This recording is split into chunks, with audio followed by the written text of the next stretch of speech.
የእግዚአብሔር ቃልን ከዘፍጥረት እስከ ዮሐንስ ራእይ ስታነቡት እግዚአብሔር አምላክ በብዙ ሰዎች ሕይወት ታላቅነቱን ገልጦ አሳይቷል። ጌትነቱን፣ አምላክነቱን፣ ሁሉን ቻይነቱን ሰርቶ አድርጎ አሳይቷል። የምታነቧቸው ታላላቅ ነገሮች ተአምራት፣ እጅ ባፍ የሚያስጭኑ ድንቅና ተአምራቶች ሁሉ ግን እግዚአብሔር አምላክ ታላላቅ ነገሮች ለማድረግ ትልቅ ነገር የማይፈልግ እግዚአብሔር አምላክ ከባድ ነገር ለማድረግ ከባድ መነሻ የማይፈልግ በጣም ቀላል ከምትሉት ሁኔታ በጣም ታናሽ ከምትሉት ሁኔታ እሱ በመለኮታዊ ማንነቱ ታላላቅ ነገሮችን ማድረግ የሚያውቅበት አምላክ ነውና መጽሐፍ ቅዱሳችን እግዚአብሔር አምላክ በትንሽና በጥቂት ነገሮች ታላላቅ ነገሮችን ያደረገበት መጽሐፍ ብዙዎቻችሁ በሕይወታችሁ ሞልቶ የተረፈና በጣም ኮንፊደንስ እንዲሰማችሁ የሚያደርግ ነገር ላይኖራችሁ ይችላል። ከዚህ የተነሳ ስለ ሕይወታችሁ ልትሰጉ፣ ልትፈሩ፣ ልትደናገጡ ትችላላችሁ። ነገ እንዴት እኖር ይሆን ብላችሁ የምትጨነቁ ሰዎች በዚህ ውስጥ አትጠፉም። አንድና መሰረታዊ ነገር ዛሬ እነግራችኋለሁ። እግዚአብሔር አምላክ ሁል ጊዜ ሲሰራ በትንሽና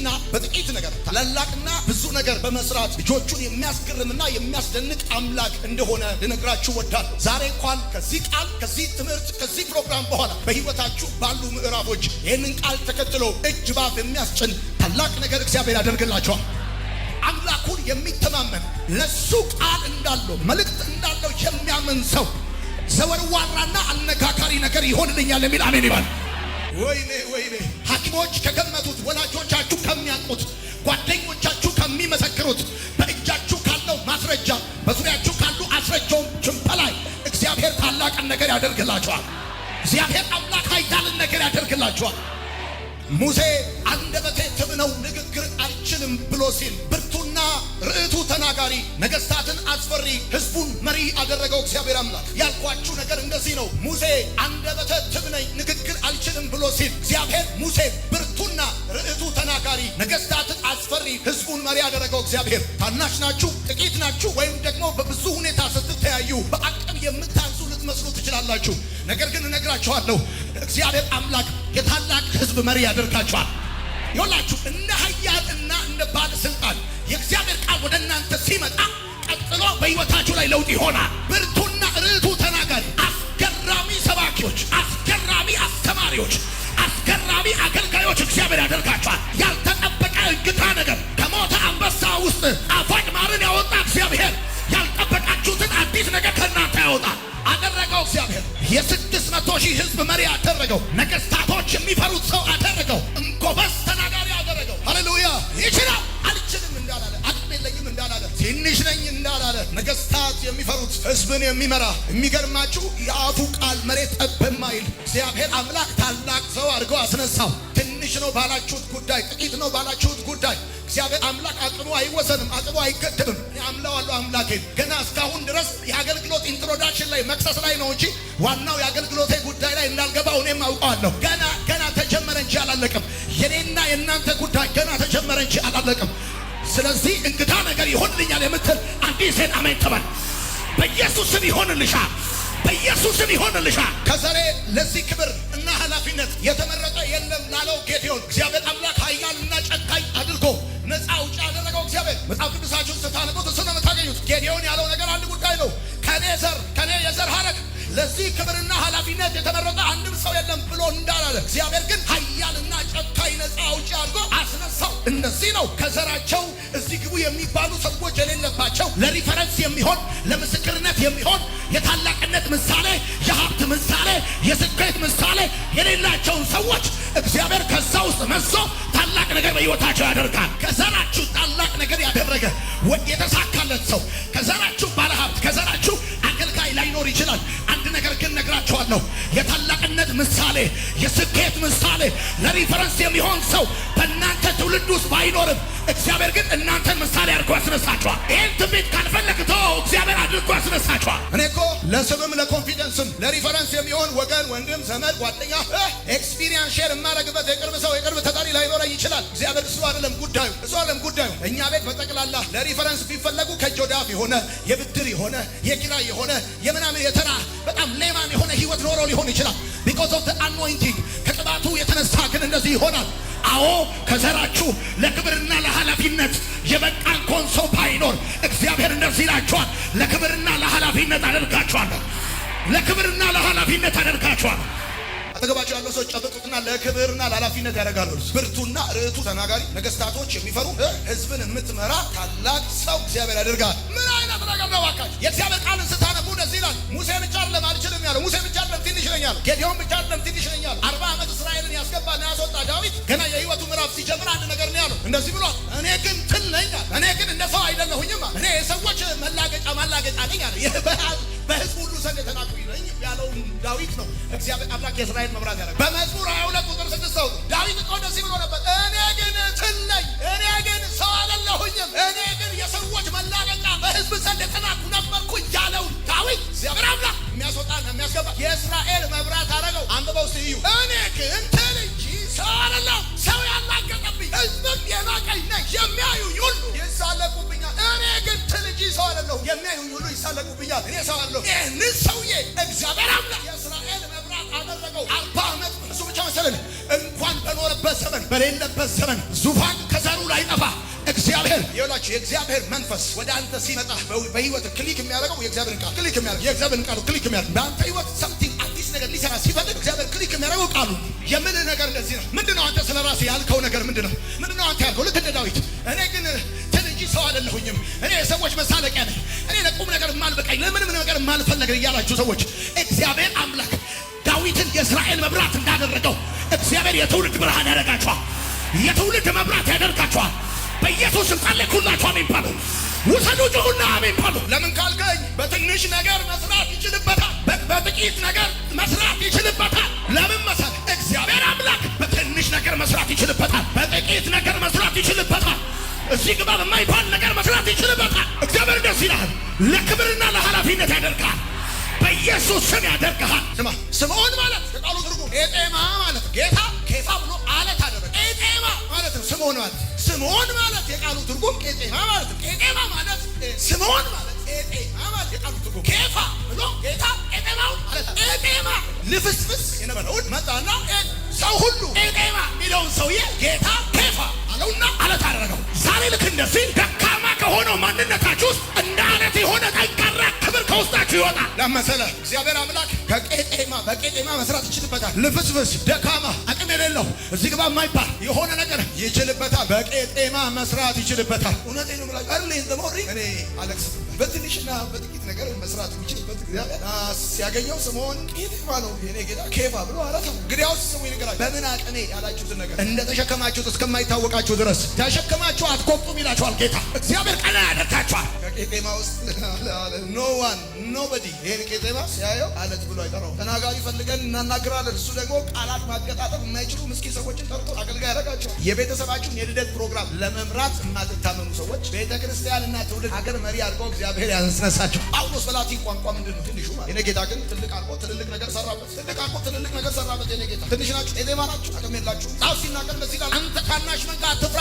መንግስት ይሰጣል። አንተ ታናሽ መንጋ አትፍራ፣ እናፈራ። ቁመታቸውን አይተህ እንዳፈር፣ ብዛታቸውን አይተህ እንዳፈር። አንተ ታናሽ መንጋ አትፍራ፣ መንግስትን ይሰጣል እግዚአብሔር፣ ኃይል ይሰጣል እግዚአብሔር፣ ጉልበት ይሰጣል እግዚአብሔር፣ ሞገስ ይሰጣል እግዚአብሔር። ባለራዕይ የሆነ ወጣት ብቻ ጮሆ አሜን ይበላል። አንተ ታናሽ መንጋ፣ በቤተሰብ የተናቅ፣ በጓደኞች የተናቅ፣ በአገልጋዮች የተናቅ አንተ ታናሽ መንጋ አትፍራ፣ እግዚአብሔር መንግስት ይሰጣል። ኤቭሪ ፖይንት ትንቢት ነው ዛሬ የምነግራችሁ። እኔ በነበርኩበት ቤተክርስቲያን አግዳሚ ወንበር የነበረው የአግዳሚ ወንበሩን አንደኛውን እግር ይዤ ሚስማሩ እስኪነቀል ድረስ ነው ተንከባልዬ አሜን እምለው። እናቲና ካቻታ ዳባ ስማ፣ እግዚአብሔር በትንሽና በጥቂት ነገር ይሰራል እያልኩ አለሁት። እንደዚህ ነው። አሁን ጥቂትና ትንሽ ነው ባልከው በዛ ጉዳይ አነጋጋሪና ታላቅ ነገር በህይወት ይሆናል። አንተ ታናሽ መንጋ አትፍራ፣ ትንሽ ነኝ ብላ አትፍራ፣ ቋንቋ አልችልም ብላ አትፍራ፣ ገንዘብ የለኝም ብላ አትፍራ፣ ሰው የለኝም ብላ አትፍራ። አትፍሪ፣ አትፍሪ። መንግስት ይሰጥሃል፣ መንግስት ይሰጥሻል እግዚአብሔር። እንዴት የገብስ እንጀራ የምድያምን ምድር ሁሉ አጠፋች። ትንሽ ድንጋይ ይላል መጽሐፍ ቅዱስ ሲናገር ትልቅ ተራራ ሆነ፣ ምድርንም ሞላ። ትንሽ ነበር፣ ትንሽ ድንጋይ ነበረ። ማንም ብድግ አድርገው ወደዛ የሚያላጋው ነገር ግን ያችን ትንሽ ድንጋይ እግዚአብሔር እጅ ውስጥ ስትገባ ትልቅ ተራራ ሆነ፣ ምድርንም ሞላ። የሚሰማኝ ሰው ካለ እንደ ከዚህ በፊቱ ማንም አያላጋም፣ ማንም አያላጋም። በኢየሱስም እግዚአብሔር እንደዚህ ያደርጋል። ታላቅ ተራራ አድርጎ ይተክላል፣ ምድርን የምትሞላ ያደርጋል። እግዚአብሔር ሲሰራ ትልቅ ተራራ ሆነና ምድርን ሞላ። ማንም እንደወደደ የሚያደርገው ትንሽ ነው። ማንም ቢክ የሚያደርገው፣ ማንም እንደፈለገ የሚያደርገው፣ ማንም ከፈለገው ጋር የሚያጋጨው የሚያላጋው ነበረ። እግዚአብሔር ግን ሲሰራበት ለሀገር የከበረ ተራራ ነው። አሁን የምነግራችሁ ነገር እንደዚህ ነው። ማንም እስከማይነቀንቃችሁ ድረስ ቢዝነሳችሁ ለሀገር የከበደ ያደርገዋል። ወዳጆቼ የሰው እጅ ምታል ትንሽ ዘመና የ3 ዓመት ጥያቄ መልሳለች። ምን እያልኩ ወደ እዚህ እንደመጣሁ ልነግራለሁ። የዘመናት ጥያቄ ከተመለሰ ዘንድሮ በኔ ይሆናል ጌታ በኔ ይሆናል እያልኩ አንተ አይሆንም ካልክ ቁጭ በል ችግር የለብኝም። እኔ ዝም ብለህ ድቡልቡል መንፈስ ድንች ይመስል ተከባለን ዝም ብለህ እነግርሃለሁ። እግዚአብሔር ግን ጥቂት ነች አልካት። አንተ እጅ ላይ ያለችው ነገር የዘመናት ጥያቄዎችን ይመልሳል። የዘመናት ጥያቄዎችን ይመልሳል። ለረጅም ዘመን ሰክሰስፉል ያልሆኑ ሰዎች አንተን ያገኙሃል። በኢየሱስም ሰክሰስፉል ይሆናሉ። በሮች ይከፈትላቸዋል። እንዲህ ብላችሁ ጻፉ። ከማይታይ ነገር እግዚአብሔር ብቻ የሚያየው ነገር አለ። ከትንሽ ነገር እግዚአብሔር ብቻ የሚያየው ትልቅ ነገር አለ። ከጥቂት ነገር እግዚአብሔር ብቻ የሚያየው ብዙ ነገር አለ። ልክ ነው። አንቺ የምታየው ጥቂት ነገር ነው። አንቺ የምታየው ያለቀ ነገር ነው። አንቺ የምታየው የተቆረጠ ነገር ነው። አንቺ የምታየው እያሽቆለቆለ ይሄድ ያለ ነገር ነው። እግዚአብሔር ግን የተቆረጠ እያሽቆለቆለ ቢሄድ እየጠፋ ቢሄድ ባዶ የሆነ ብሄር ነገር አለ። እግዚአብሔር የሚያየው ለማንኛውም ፍጥረታዊ ሰው እግዚአብሔር አምላክ ከማይታይ ነገር እግዚአብሔር ብቻ የሚታየው ነገር አለ። አይታይም። ደረቅ ምድረ በዳ ሸለቆ ባዶ ሸለቆ ነው። ምድረ በዳ ነው። ቀንም ሌሊቱም አንድ አይነት ድቅድቅ ጨለማ ሊሆን ይችላል። ከነግራችኋለሁ ከማይታይ ነገር እግዚአብሔር ብቻ የሚያየው ነገር አለ። ከትንሽ ነገር እግዚአብሔር ብቻ የሚያየው ትልቅ ነገር አለ። ከጥቂት ነገር እግዚአብሔር ብቻ የሚያየው ብዙ ነገር አለ። እግዚአብሔር አምላክ እንደ ሰው ስለማይ አንተ ታናሽ መንጋ አትፍራ፣ መንግስትን ይሰጣል። የሚቀበለኝ ሰው ካለ አንተ ታናሽ መንጋ አትፍራ፣ መንግስትን ይሰጣል።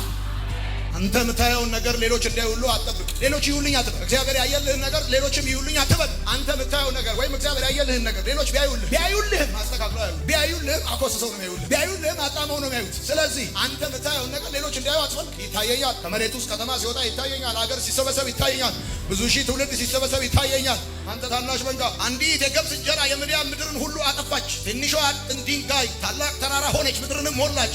ያቲና ማቱጋች በትንሽና ነገር መስራት ያለበት በጥቂትና በትንሽ ነገር መስራት ይችልበታል። ማለት ቸርች ላገለግል በዚህኛው በኩል ስገባ ዲያቆኑ ያባረኛል። አልመለስም። በዛኛው በኩል እመጣለሁ ይለኛል። በዚህ በኩል ይመጣል። በዚህ ሲያባረኝ በዛ እመጣለሁ። በዛ ሲያባረኝ በዚህ ያበራ ቀን እንደዚህ ያለኝ ጠራኝ። ከሚያባርሩኝ ሰዎች ሁሉ ፊት ለፊት ልጅ ሆኜ ጠራኝና እንደዚህ ያለኝ አንተ ታናሽ መንጋ አትፍራ፣ መንግስትን ይሰጣል።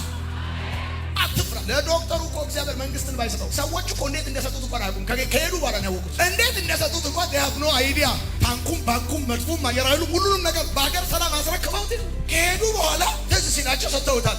ስማ፣ እግዚአብሔር መንግስት ካልሰጠ ማንም አይሰጥም። ግን አንድ ነገር እነግርሃለሁ፣ አንተ ታናሽ መንጋ አትፍራ፣ እግዚአብሔር መንግስትን ይሰጣል። ከዚህ በኋላ በኢየሱስም ተራ ሰው አትሆንም። ባነበብነው የመጽሐፍ ቅዱሳችን ክፍል ውስጥ የምንረዳውና የምናገኘው ነገር ቢኖር በእስራኤል ዝናብ አልነበረም፣ ረሃቡም ጽኑ ነበረ። ሰራፕታ ደግሞ በሲኖዳ ድንበር ዳር ላይ በዳን በር ላይ የምትገኝ በጣም በረሃማ እና ረሃቡ ፈጥኖ የጠነከረባት ምድር ከተማ ነበረች ሰራፕታ ማለት። የእግዚአብሔር ቃል በአንደኛ ነገሥት መጽሐፍ ምዕራፍ 17 ላይ ስታነቡ የምታገኙት ይሄንን ነው። እስራኤል ዝናብ አልነበረም፣ ረሃብ ጸንቶ ነበር። በሲኖዳ ድንበር በምትገኝ በረሃማ በሆነች ከተማ በሰራፕታ እንደውም ከኢየሩሳሌም ይልቅ ፈጥኖ ረሃብ በጠነከረባት በዛች ከተማ ውስጥ የነበረችን አንድ ሴት እግዚአብሔር አምላክ ለኤልያስ ሂድና ወደዛች ሴት ቤት በእንግድነት ግባ ብሎ ሲልከው የእግዚአብሔርን ቃል ታነባላችሁ። የሚገርማችሁ የዚች ሴትና የኤልያስን ታሪክ ኢየሱስ ይወደው የነበረ ታሪክ ያነበበው ታሪክ ብቻ ሳይሆን በአዲስ ኪዳን ለትምህርታችን የተጻፈም ታሪክ ሉቃስ ወንጌል መጽሐፍ ምዕራፍ 4 ቁጥር 25 26 አካባቢ ስታነቡ በአንደኛ ነገሥት መጽሐፍ ምዕራፍ 17 ላይ የተጠቀሰችው የዚህ ሴትና የኤልያስን ታሪክ ኢየሱስ እጅግ ይወደው ነበረ። ቀጥሎም ደግሞ አንብቦት ነበረ። በአዲስ ኪዳን ደግሞ ለትምህርታችን ይሆን ዘንድ በሉቃስ ወንጌል መጽሐፍ ላይ የተጻፈ ታሪክ ነበረ። በዚህ በሰራፕታ በምትባለው ከተማ ትኖር የነበረችው ይህች ሴት ባል የሌላት አንድ ልጅ ያላት ደሃ ሴት ጭራሮ የምትለቅም የምትበላው ምግብ ብቻ ያላት በወቅቱ የነበረው ረሃብ የሚያስጨንቃት ነገር ግን ልጇን ለማሳደግ ተስፋ ያልቆረጠች ሴት ነበረች። እንደዚህ አይነት ሴት ነበረች። ኤልያስ በኢየሩሳሌምና በሰማርያ እጅግ ታዋቂ ሰው ስለነበረ ኤልያስን ማንም ሰው በእንግድነት ሊቀበለው ይችላል። ኢዝ ኖት ፌመስ ሰው። እግዚአብሔር ግን ይገርማቸዋል የላከው ወደዚህ ሴት ወደዚህ ደሃ ሴት ባል ወደሌላት አንድ ልጅ ወዳላት አንድ ጊዜ ብቻ የመብላት ፕሮግራም ወዳላት ወደዚህ ሴት ሌላ አንድ ጊዜ ብቻ የመብላት ፕሮግራም ወዳላት ወደዚህ ሴት ነው እግዚአብሔር ኤልያስን ይላል። ወዳጆቼ በዚህ ሴት ቤት በጠቅላላ የሚታወቀው ቋንቋ አንድ ነገር ብቻ ነው። አንዲት መበለት፣ እፍኝ ዱቄት፣ ጥቂት ውሃ፣ ጥቂት ዘይት፣ እንጎቻ የሚታወቀው ይሄ ቁራሽ እንጀራ፣ ጥቂት ጭራሮ። በዚህ ሴት ቤት ውስጥ ትልቅ የሚባል እንኳን ይወት ቋንቋ የለም። በዚህ ሴት ሁሉ ጥቂት፣ ውሃው ጥቂት፣ ዘይቱ ጥቂት፣ እንጨቱ ጥቂት፣ ቁራሽ እንጀራ። ምን አይነት ጌታ! እጃችሁ ላይ ጥቂት ነገር ያላችሁ ሰዎች በዘመናችሁ በሕይወታችሁ በቤታችሁ እንኳን አይደለም ኑሮ ቃሉን እንኳን ተጠቅማችሁ የማታውቁ ትልቅ ነገር ጥቂት ብቻ ያላችሁ ሰዎች በደንብ አድርጋችሁ አንድ እውነት ነግራችሁ ምንም ስለሌለ አትሞት። ያለህን ስላጣ አትሞት። ያለህን ስላጣ ምንም ስለሌለ ነገርህ ስለጠፋ አትጠፋም። ለሆነ ሰው መልእክት ንገረው ብሎ እያልከት ነገርህ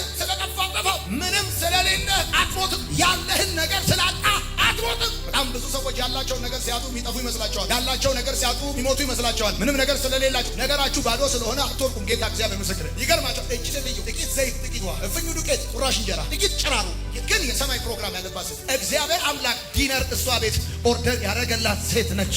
ሰማይ በቤቷ ፕሮግራም የያዘላት ሴት ነች እና ኤልያስን እንደዚያ ሂዳ በጣም ሀብታሞች ቤተ መቅደስ እኮ መኖር ይችላል። ኤልያስ ቤተ መንግስት መኖር ይችላል። ከባለጠጎች ጋር ከትልቅ ሰዎች ጋር አብሮ መሆን ይችላል። እግዚአብሔር ግን ወደ እነዛ ሰዎች አላከውም። እግዚአብሔር የላከው በዚች በረሃማ በሆነች ሰራፕታ በምትባል ከተማ፣ ረሃብ በጠነከረባት ከተማ፣ ከኢየሩሳሌም በላይ በተጨነቀች ከተማ ባለች ድሃ እንደዚህ ብያለሁ።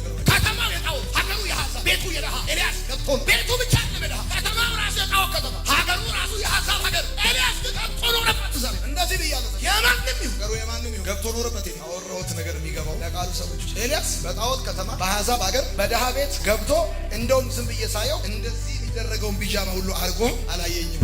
የሚያደርገው እንደዚህ ታቅፎ እንደዚህ ይታሰር ቢጃማ አድርጎ በጣዖት ከተማ ሰራፕታ የሚባለው እኮ ታውቃላችሁ፣ የኤልዛቤል የትውልድ ሀገር የኤልዛቤል የትውልድ ሀገር ነው ሰራፕታ ማለት። በጣዖት ከተማ በአሕዛብ ሀገር በድሃ ቤት አኖረው የኔ ጌታ፣ አስገባውና አኖረው የኔ አባት፣ አኖረው የኔ ጌታ።